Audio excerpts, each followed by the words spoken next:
राधे राधे दोस्तों, आज हम सुनेंगे शनिवार व्रत कथा। शनि देव को ग्रहों का राजा कहा जाता है। भगवान भोलेनाथ ने इन्हें न्याय के देवता की उपाधि दी है। शनि देव को बहुत जल्दी क्रोध आता है। इसी क्रोध की वजह से पिता सूर्य से इनकी नाराज़गी बनी रहती है। इनके क्रोध से सभी बचने की कोशिश करते हैं, वरना व्यक्ति पर मुसीबतों का पहाड़ टूट पड़ता है। इसलिए इन्हें प्रसन्न करने के लिए शनिवार व्रत रखा जाता है।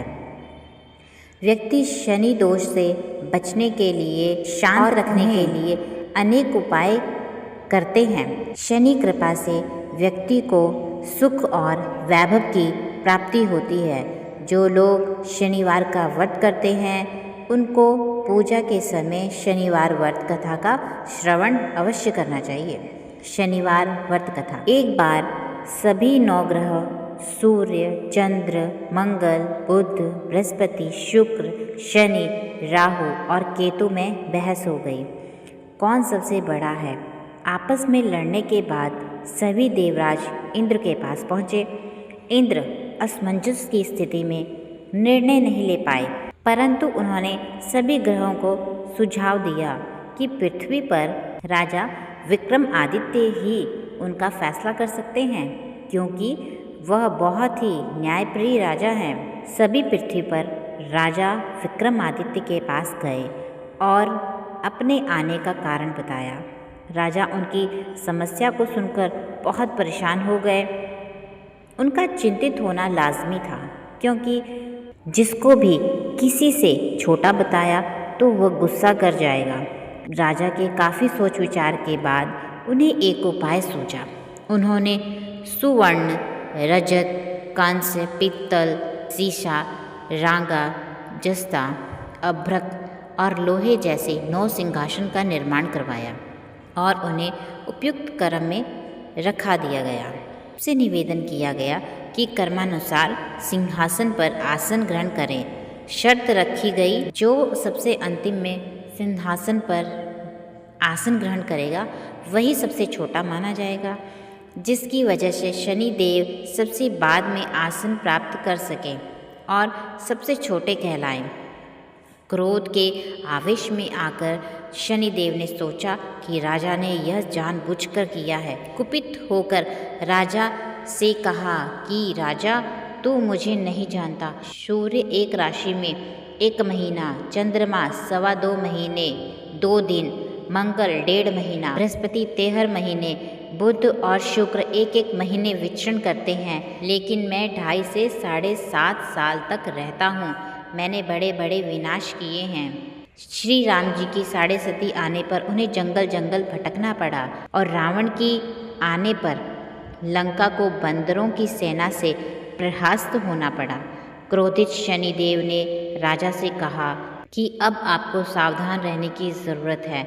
इतना कहकर शनिदेव कुपित अवस्था में वहाँ से चले गए। समय गुजरता गया और काल चक्र का पहिया घूमते हुए राजा की 7.5 आ ही गई। तब शनिदेव घोड़े का सौदागर बनकर राजा के राज्य में गए। उनके साथ अच्छी नस्ल के बहुत सारे घोड़े थे। जब राजा को सौदागर के घोड़े का पता चला तो अश्वपाल को अच्छे घोड़े खरीदने के लिए भेजा। अश्वपाल ने कई अच्छे घोड़े खरीदे। इसके अलावा सौदागर ने उपहार स्वरूप एक सर्वोत्तम नस्ल के घोड़े को राजा की सवारी हेतु दिया। राजा विक्रमादित्य जैसे ही उस घोड़े पर बैठे, वह सरपट वन की ओर भागने लगा। राजा के अंदर पहुंचकर वह गायब हो गया।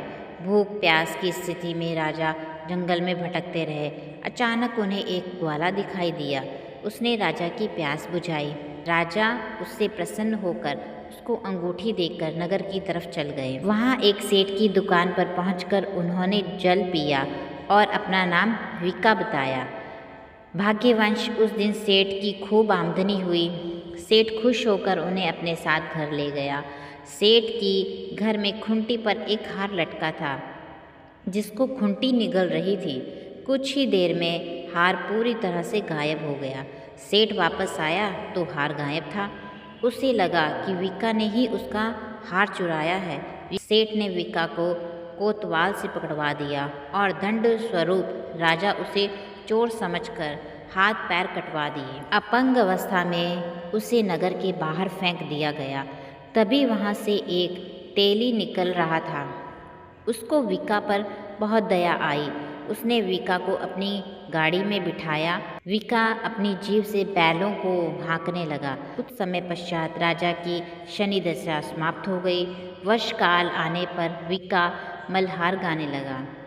एक नगरी की राजकुमारी मनभावनी ने मल्हार सुनकर मन ही मन प्रण कर लिया, जो भी इस राग को गा रहा है वह उसी से विवाह करेगी। उन्हें दासियों से खोजने के लिए भेजा, परंतु वापस आकर उन सभी ने बताया कि वह एक अपंग आदमी है। राजकुमारी यह जानकर भी नहीं मानी और अगले ही दिन वह अनशन पर बैठ गई। जब लाख समझाने पर राजकुमारी नहीं मानी, तब राजा ने उस तेली को बुलवा भेजा और विक्का से विवाह की तैयारी करने के लिए कहा गया। विक्का से राजकुमारी का विवाह हो गया। एक दिन विक्का के स्वप्न में शनिदेव ने कहा, देखा राजन, तुमने मुझे छोटा बताकर कितना दुख झेला। राजा ने क्षमा मांगते हुए हाथ जोड़ते हुए कहा, हे शनिदेव, जैसा दुख मुझे दिया है किसी और को ऐसा दुख मत देना। शनिदेव इस विनती को मान गए और कहा, मेरे व्रत और कथा से तुम्हारे सारे कष्ट दूर हो जाएंगे। जो भी नित्य मेरा ध्यान करेगा और चींटियों को आटा डालेगा, उसकी सारी मनोकामनाएं पूर्ण हो जाएगी। शनिदेव ने राजा को हाथ पैर भी वापस दे दिए। जिसके दूसरे दिन जब राजकुमारी की आंखें खुली तो वह आश्चर्यचकित हो गई। विक्का ने मनभावनी को बताया कि वह उज्जैन का राजा विक्रमादित्य है। मनभावनी खुशी से फूले नहीं समा रही थी। राजा और नगरवासी सभी अत्यंत प्रसन्न हो उठे।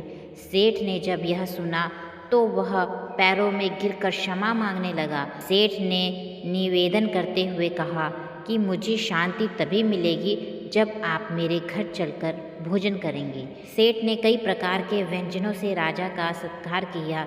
जब राजा भोजन कर रहे थे तब जो खूंटी हार निकल गई थी वही अब उसे उगल रही थी। सेठ ने अनेक मोहरे देकर राजा का धन्यवाद किया और अपनी कन्या श्री कन्वरी से प्राणी ग्रहण का निवेदन किया। राजा अपनी दोनों रानियों मनभाविनी और श्री कन्वरी को लेकर उज्जैन नगरी लौट गए। सारे नगर में दीपमाला और खुशी मनाई।